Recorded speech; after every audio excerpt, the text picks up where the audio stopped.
Nouvelle question que j'ai reçue par email, c'est de la part d'une personne qui a délaissé un petit peu ses études supérieures pendant quelques mois suite à une dépression et des soucis personnels et qui se retrouve face à un problème urgent à régler qui est celui de réussir une session de rattrapage dans très très peu de temps, en sachant que vu qu'elle a délaissé un petit peu ses études, eh bien c'est pratiquement impossible, ou c'est en tout cas très très compliqué d'y arriver. Alors comment faire dans ces cas-là?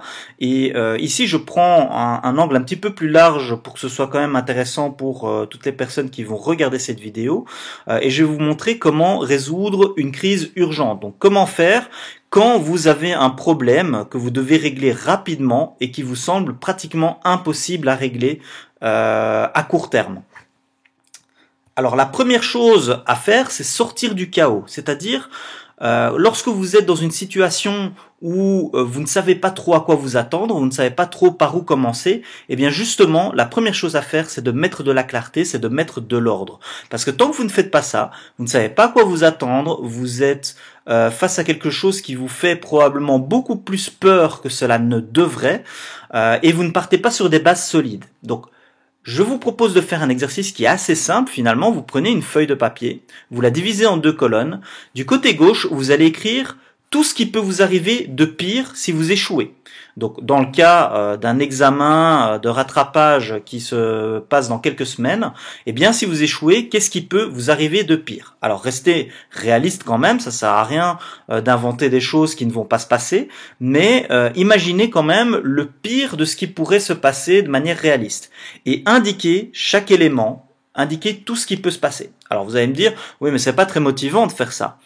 Eh bien, c'est pas tellement pour la motivation, c'est simplement pour vous permettre de vous rendre compte exactement de ce qui pourrait se passer de pire, parce que souvent, tant qu'on n'a pas mis des mots dessus, tant qu'on l'a pas clarifié, eh bien, ça a l'air d'être un espèce de monstre qui nous fait très très peur, alors que parfois, quand on met des mots dessus, ben oui, c'est grave, ben oui, ça fait un petit peu peur quand même, mais au moins on sait à quoi s'attendre. Au moins on sait à quel monstre on est en train avec quel monstre on est en train de se battre. Donc vous allez voir, peut-être que c'est pas très agréable à faire, mais au moins ça va vous donner de la clarté, donc je vous conseille vraiment de le faire. La colonne de droite, eh bien, je vous propose de mettre tout simplement quelle est la personne que vous voulez devenir sur le long terme. Alors pourquoi faire ça? Ça va vous permettre de mettre les choses en perspective, c'est-à-dire que ça va vous permettre de prendre votre problème actuel et de le mettre dans le cadre plus large qu'est votre vie finalement, et de voir quelle est la personne que vous voulez devenir à long terme, dans 10 ans, 15 ans, 20 ans, quelle est vraiment la personne que vous rêvez d'être, et vous allez vous rendre compte déjà que votre problème actuel, eh bien, il vous empêchera probablement pas de devenir cette personne-là, surtout si vous vous donnez 10, 15 ou 20 ans pour devenir cette personne-là. N'importe quel problème qui arrive aujourd'hui, à moins que ce soit vraiment un problème de vie ou de mort, eh bien, ne vous empêchera pas de devenir cette personne-là. Donc ça vous permet déjà de mettre les choses en perspective et de clarifier les choses et de vraiment mettre les bonnes valeurs au bon endroit par rapport à votre problématique actuelle. Donc faites ce premier exercice, ça va vous donner beaucoup de clarté, ça va vous permettre de mettre les choses dans l'ordre dans votre tête et ça va vous permettre de partir sur de bonnes bases. Ensuite, la deuxième chose que je voudrais que vous fassiez, parce que probablement que si vous êtes dans le cas de cette personne qui a délaissé un petit peu ses études, ou si vous êtes dans le cas où malheureusement, ce sont vos actions qui vous ont mené à ce problème-là, de vous rendre compte que ça sert à rien d'avoir de la culpabilité, parce que la culpabilité, la seule chose qu'elle va faire, c'est vous mettre dans un état de fébrilité et vous apporter de la distraction.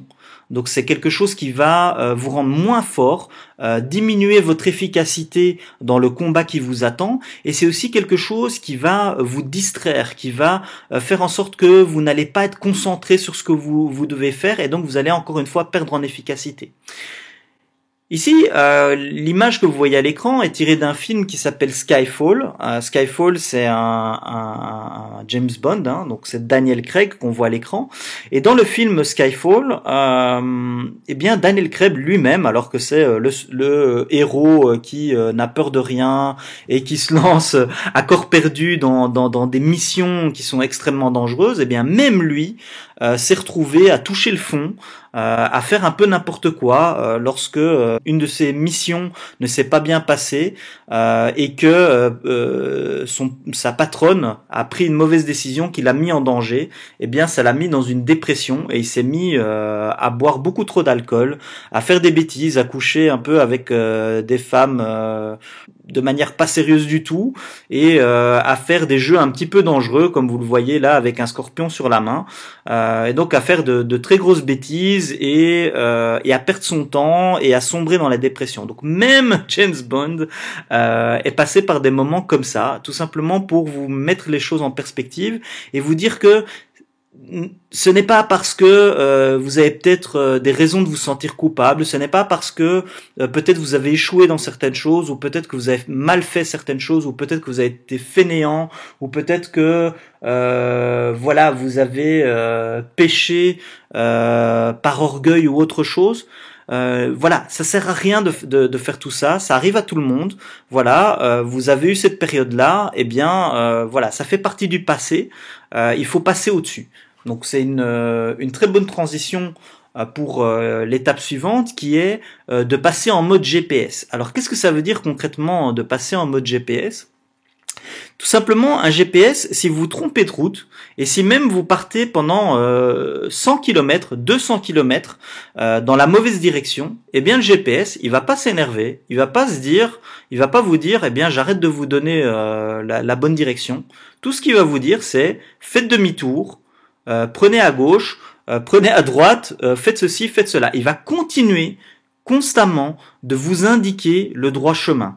Il ne va pas vous juger, il ne va pas commencer à tergiverser sur à qui est la faute, pourquoi vous êtes sur le mauvais chemin, pourquoi vous êtes à 30 km de là où vous devriez être, pourquoi vous êtes super en retard. Le GPS, il s'en fout de ça. Le GPS, la seule chose qu'il fait, c'est vous indiquer le chemin le plus court vers l'endroit où vous devez aller. Et c'est la seule chose qui compte. Eh bien, mettez-vous en mode GPS, décidez de ne faire qu'une seule chose, c'est chercher le chemin le plus court vers l'endroit où vous voulez aller, vers vos objectifs. Mettez-vous en mode GPS et vous allez voir que vous allez gagner en efficacité.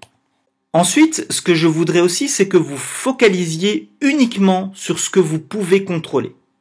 Donc vous voyez à l'écran, il y a un cercle, et dans ce cercle, c'est votre zone de contrôle. C'est ce que vous contrôlez à 100%. Ce sont vos actions, ce sont les choses que vous pouvez faire, que vous pouvez changer. Et c'est également la zone d'efficacité. C'est là que vous allez avoir un réel impact, c'est là que vous allez vraiment pouvoir faire bouger les lignes, c'est là que vous allez vraiment pouvoir obtenir des résultats.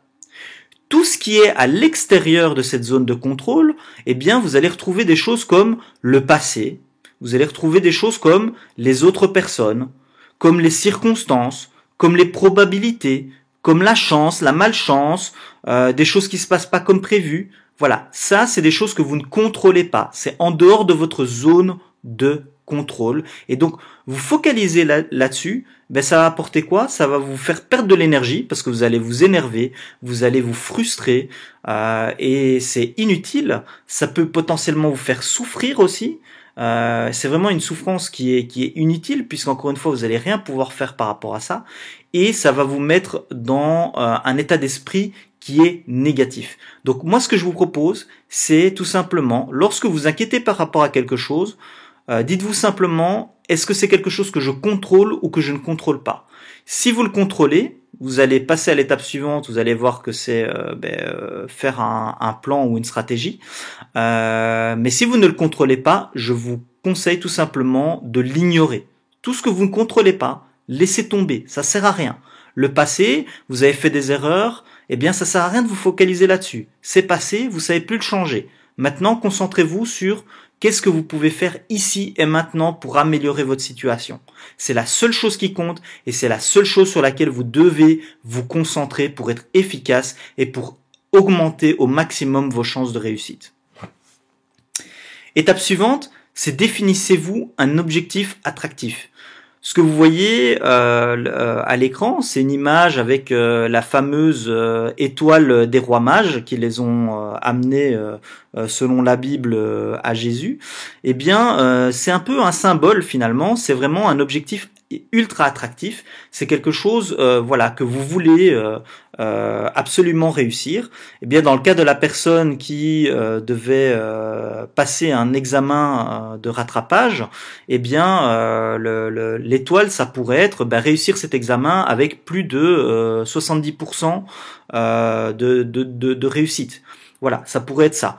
Pour quelqu'un qui, je sais pas moi, a des problèmes de santé et doit absolument perdre du poids pour que sa santé cardiovasculaire s'améliore, eh bien, ce sera peut-être retrouver un poids et une santé qui lui donne de l'énergie et qui va faire que il va vivre mieux et avoir plus de chances de vivre longtemps. Voilà.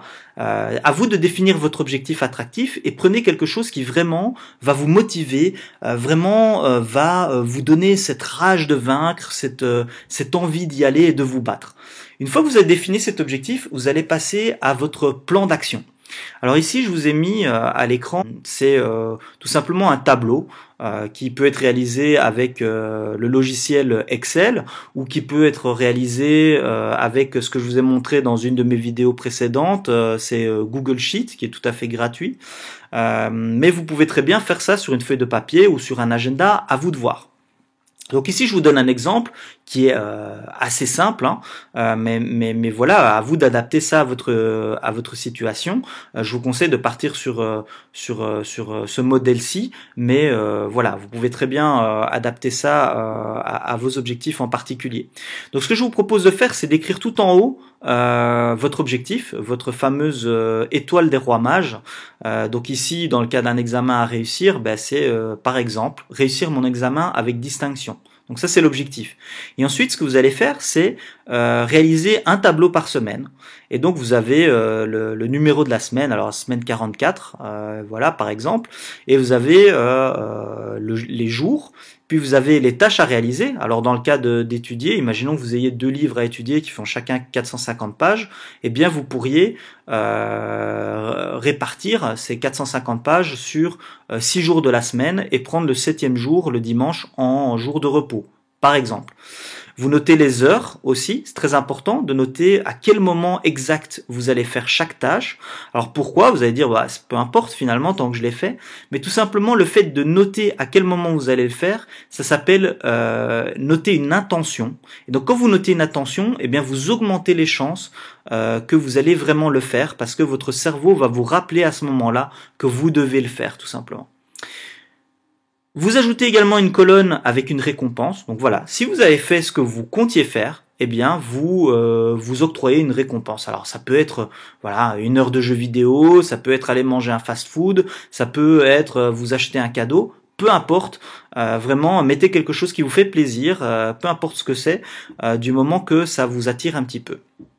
Et enfin, la dernière colonne, je l'ai appelée feedback. C'est une colonne qui vous permet de noter ce qui s'est passé tout simplement au moment où vous aviez prévu, par exemple, d'étudier la page de 0 à 150 du premier livre. Eh bien, qu'est-ce que vous avez fait à ce moment-là? Est-ce que vous avez tout étudié? Vous avez pas étudié du tout? Est-ce que vous avez étudié qu'une partie? Est-ce que vous avez étudié plus? Donc voilà, ça va vous permettre tout simplement d'apprendre et de voir tout simplement ce qui fonctionne pour vous. Parce que vous pourriez très bien, au moment où vous décrivez vos tâches, vous dire, je sais pas moi, ce qui est réaliste. Est-ce que étudier 150 pages, c'est réaliste ou pas en une matinée? J'en sais rien. Peut-être que oui, peut-être que non. Mais vous arrêtez pas à ça. Faites tout simplement un plan qui vous semble vaguement réaliste et puis la colonne feedback vous permettra tout simplement de vous rendre compte de est-ce que ça marche ou pas, est-ce que je dois revoir à la hausse ou à la baisse mes objectifs par semaine ou par jour. Et ça vous permet d'apprendre ce qui est réaliste pour vous, avec votre niveau de motivation, avec vos niveaux d'efficacité actuelle, et tout simplement de devenir de plus en plus réaliste et de plus en plus concret dans votre fixation d'objectifs.